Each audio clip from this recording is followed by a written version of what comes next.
The live TV, सच सबसे आगे। नमस्कार, द लाइव टीवी आप देख रहे हैं, आपके साथ मैं हूं आदित्य कुमार। दरअसल ब्रिटेन और अमेरिका को यह लगा होगा कि हम हुती के खिलाफ या यमन के खिलाफ विद्रोह छेड़कर या उनके खिलाफ एक अभियान छेड़कर लगातार हमला करते रहेंगे और यूएन में जाकर प्रस्ताव भी पास कराएंगे कि हुती एक आतंकवादी संगठन है। लेकिन उससे पहले जो कुछ भी हुआ है वो अमेरिका और ब्रिटेन की नींद उड़ाने वाला है। दरअसल यमन की संसद में भी कुछ पारित किया गया है। क्या कुछ हुआ है तो देख लीजिए। Parliament of Yemen officially declares US and UK governments as global terrorist network under law. यानी सीधे तौर पर आप समझिए कि यह डिक्लेयर किया है पार्लियामेंट ने, यमन की पार्लियामेंट यानी यमन की संसद ने आधिकारिक तौर पर डिक्लेयर किया है। ऑफिशियली मतलब आधिकारिक तौर पर कानून के तहत कहा है कि अमेरिका और ब्रिटेन की सरकारों को वैश्विक आतंकवादी ग्लोबल टेररिस्ट घोषित कर दिया गया है। वैश्विक आतंकवादी नेटवर्क घोषित किया गया है। आप समझ सकते हैं अमेरिका और ब्रिटेन को। तो ये अमेरिका और ब्रिटेन के लिए बहुत ही बुरी खबर है और इससे अमेरिका भी बौखलाएगा, ब्रिटेन भी बौखलाएगा, क्योंकि ये दोनों लोग सोच रहे थे किसी भी तरीके से इजराइल को हम बचा ले जाएं। और इजराइल जो गाजा पर युद्ध कर रहा है उसके बाद जो हुती संगठन एक्टिवेट हो गया है वो जो पूरी तरीके से पीछे हो जाए, हर जतन करने की कोशिश कर ली, हमले करके भी देख ली, जिसका जवाब बहुत बुरा मिला। और जिस तरीके से हुती ने जब बैक टू बैक हमले किए तो उसके बाद हालत खराब हो गई है। तो आप ये समझ सकते हैं कि एक के बाद एक किस तरीके से हमले हुए और किस तरीके की स्थितियां जो है नजर आई हैं।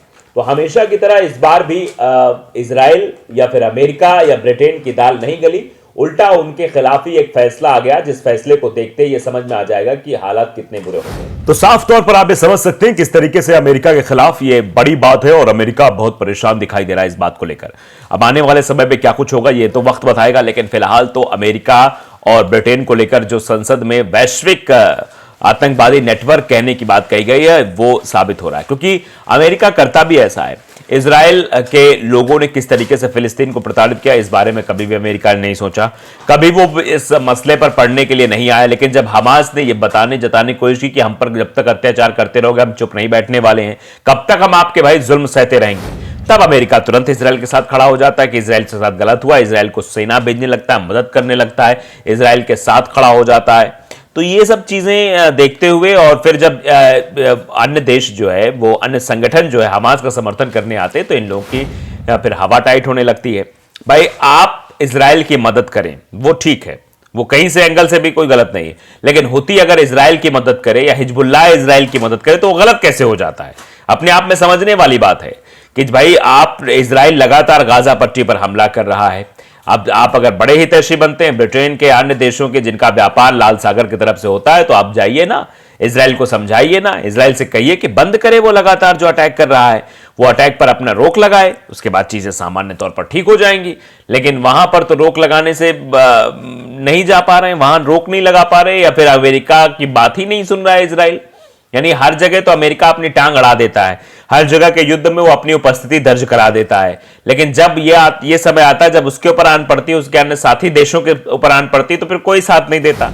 तो अब अमेरिका तो बुरी तरह फंस गया है, उसने इजराइल का साथ देख के ही बहुत बड़ी गलती कर दी। ऐसा लोग मानते हैं जो वॉर को समझते हैं, युद्ध को समझते हैं, विदेश नीति को समझते हैं, विदेश मतलब आपस में किस तरीके की बातें वो सब अगर समझते हैं तो वो सीधे तौर पर यह जानते हैं कि जिस तरीके से अटैकिंग मोड हो रहा है इसका कारण क्या है, इसका परिणाम क्या होने वाला है, ये भी साफ तौर पर सबके सामने है। और अमेरिका बिल्कुल परेशान है, अमेरिका क्योंकि किसी भी तरीके से वो इसमें इन्वॉल्व हो रहा है, उसको व्यक्तिगत तौर पर नुकसान हो रहा है। वो यूएन जा रहा है, वो हुती के खिलाफ जा रहा है, वो यमन के खिलाफ जा रहा है, वो हिजबुल्लाह के खिलाफ जा रहा है, वो लेबनान के खिलाफ जा रहा है, वो फिलिस्तीनियों के खिलाफ जा रहा है, वो ईरान के खिलाफ जा रहा है, वो रूस के खिलाफ जा रहा है, वो सीधे तौर पर चीन के खिलाफ भी जा रहा है। हर जगह से खिलाफत ही उसको मिल रही है और कुछ भी मिलता हुआ दिखाई नहीं दे रहा है।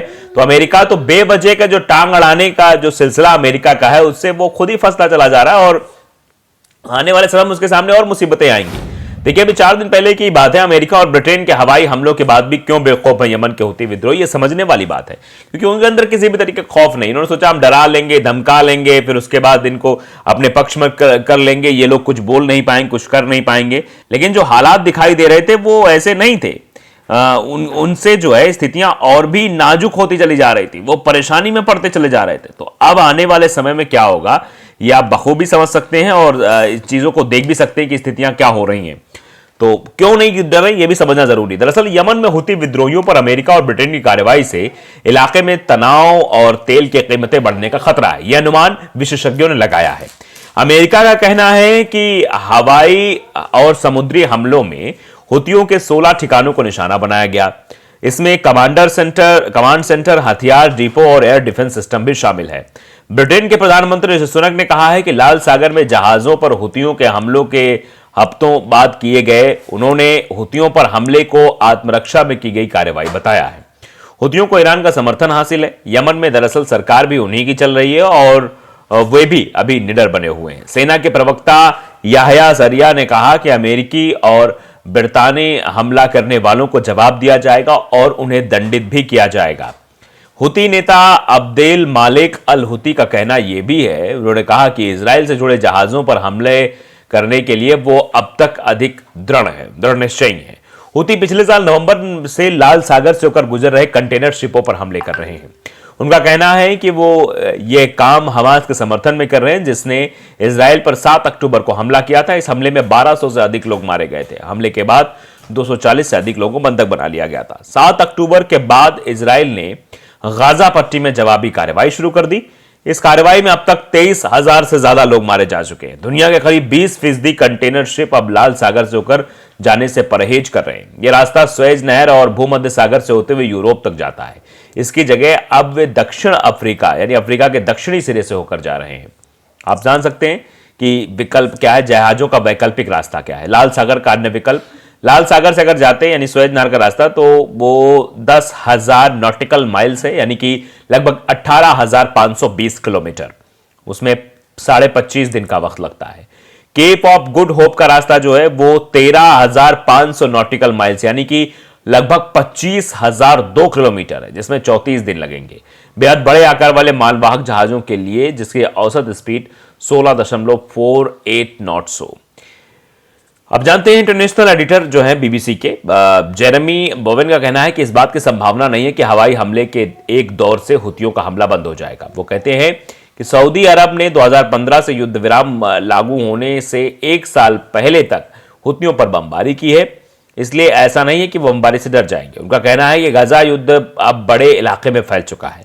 बोवेन का कहना है कि अगर हुतियों को रोक भी दिया गया तो इराक और सीरिया में ईरान समर्थित मिलिशिया को अमेरिका पर हमले के लिए प्रोत्साहित किया जा सकता है।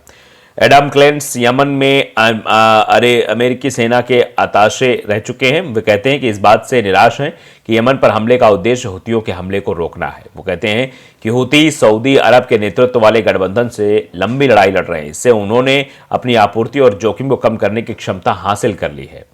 अमेरिका और ब्रिटेन के हमलों का असर क्या होगा? लाल सागर की दुनिया के लिए कितना जरूरी है?